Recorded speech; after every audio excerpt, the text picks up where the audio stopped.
Assalomu alaykum to'rdoshlar, yaxshimisizlar? Irqiy qirg'inchilik uchrayotgan Uyg'ur zimin da'vosi qilish kerak. Biz Xitoyni mit qildiramidik. Biz yana qo'rqib yashayapmiz. Qarindoshlarimizga telefon urolmaymiz. Vatanga borgan taqdirdami qaytib kelmaslikdan ansiraymiz.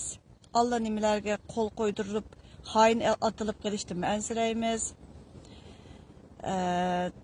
Bəzən atan üçünmü, vətən üçün ölənməyən taqdirdə atan üçünmü bir ölüdüğən, qeyrindaşları üçün hayatını təqdim qılıdığan şundaq bir Uyğurlar yaşayıb dikə. Biz o qatardan alamısaqmı, o qatardan orun alamısaqmı, qeyrindaşlarımız üçün avaz çıxırışqı bolsunmu yarışımız gerek deb oylayman özümün könglimdə. Şunun üçün bu fəaliyyətini davamlaşdırmaqçı.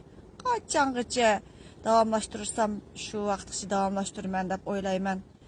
Chunki ashta qilsam ko'nglim aram oldi ekan, amin topdi ekan. Uyqusiz kechalar, rahatsiz yashashlar, boshqalarning jinini qiynayotamni bilmayman. Mening jinimni shunda qiynaqliq. Assalomu alaykum, muhojiratdagi barliq Uyg'ur qarindoshlar.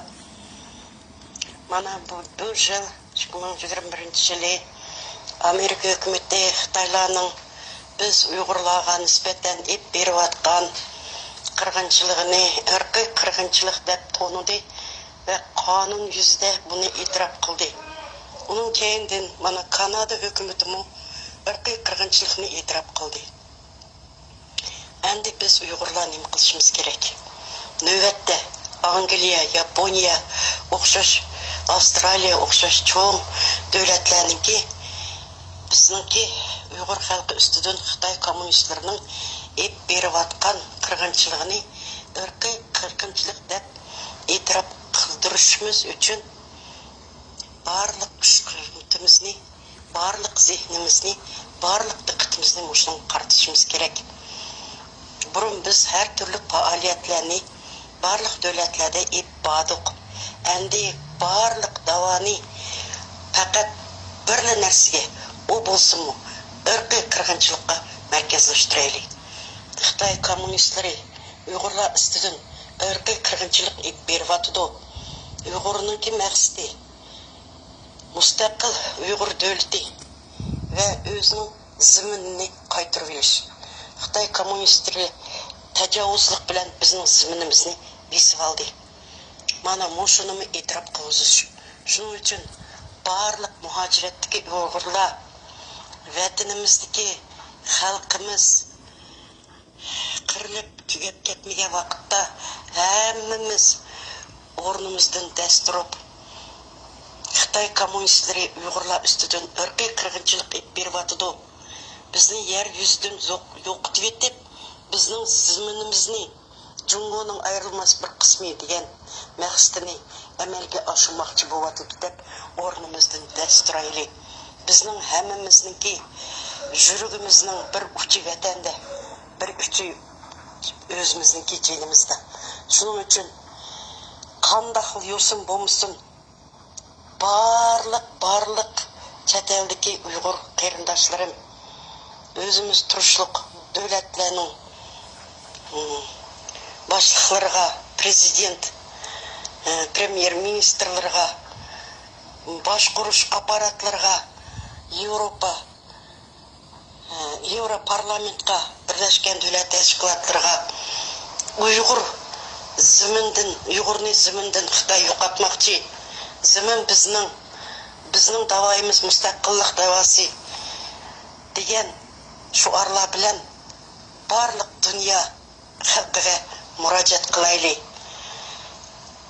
Mushu keyingi Angliya, Norvegiya ve başka devletlermi, Germaniya o'xshash devletlermi Uyg'urlarga hissdoshlik bildirish faoliyatları ep beryapti. Shu devletlarningki davlat parlament a'zolari mushu masalani o'tirg'a qo'yyapti. Shuning uchun mushu devletlarning texmi ko'p biz Uyg'urlar irqiy qirg'inchilik uchrayapti degan qonunni barliq davlatlarning e'tirof qilishi uchun hammamiz birlikda ovoz chiqaraylik. O'ylab beqinglar, odam deganning e'tiqodi qalbida, dilida bo'ladi ekan. E'tiqodingizni birisi sug'urib olib ketolmaydi. Garchi andaq-mundaq deb saqalingiz qirib saqal deganni qo'yg'ili bo'ladi. Kiyimingiz, beshingizga yog'liqni avassimi? Ya chigib olaysiz, namoz o'qigan yog'liq chigishni bilamiz. Masjidda o'qitmasa, uyda o'qig'ili bo'ldi. Zimin bo'lmasa, qadr qimmatimizning bo'lmaydi ekan. Ey qarindoshlarim, o'ylab beqinglar. Ash qarindosh millatlarning oldida bir yuz tushgidek ish bo'lsa degan, yagirgidek o'qib ketaman. O'ylab beqinglar, sizlar ko'zga ilmagan millatning hammasining zimini bor. Nomus qilmay yuzimizni ko'tarib yurib, yana ashalar tillab yura olamiz. O'ylab beqinglar. Bu g'or elishni bilmaydigan bir millatga aylanib qolganimizga hayronman. Buzuqchilikni ma'riga olmasak, qo'ymichilikni ma'riga olmasak, ziminsizliknimi, vatansizliknimi, ash qarindoshlarga bir igi chiqarmaganligimizni g'oramay, ozroqmi g'ororimizga tegmaydigan, yuz qizolmaydigani hayronman. Yana ash xoy munofiqlar bilan tang billa o'ltirib so'rindin voz kechmaysizlar. To'rga chiqib bir tab chekday Xitoyni qo'rqitish mayoq to'ptursin. Facebook chiqib bir nimani chekib qo'yishdan, hambaklashdan qo'rqqan odam tiqi, voy vatanni olamiz, aqlimiz ko'qimiz. Ey bir o'zing bir qutula, vayimidan. WhatsAppni bir munda qiladi ekan, anda qildi ekan, o'sha WhatsApp vayimiz bo'lib ketdi. Biz Xitoyni qo'rqatdikmi? 71 yilni mayoq qilib 2018 men chiqdim. O'zimning bir misolga baqay. Namoyish degan qatnashdik. Xitoyni qo'rqitamdik biz. Chunki nishonimiz mustaqillik deb hammamizning bir emas. Zimin emas bizning nishonimiz, jiqlarninki. Shuning uchun Xitoy mit qilmaydi. Xitoy zimin desa mit qiladi. Bo'lmas degan jiqlar uchun vazifa u. Uyg'urni chet elda kontrol qilishning bir usuli. Mushu namoyishga chiqarish, yana bir qilish, paxpaqiliqi nima? Eliq bir mijig'ini, muhokama yig'ini, namoyish yig'in, u degan shu galastuk taqab turib, eliq kostyum burilki ko'rgazmasdan boshqa narsa bo'lmagan.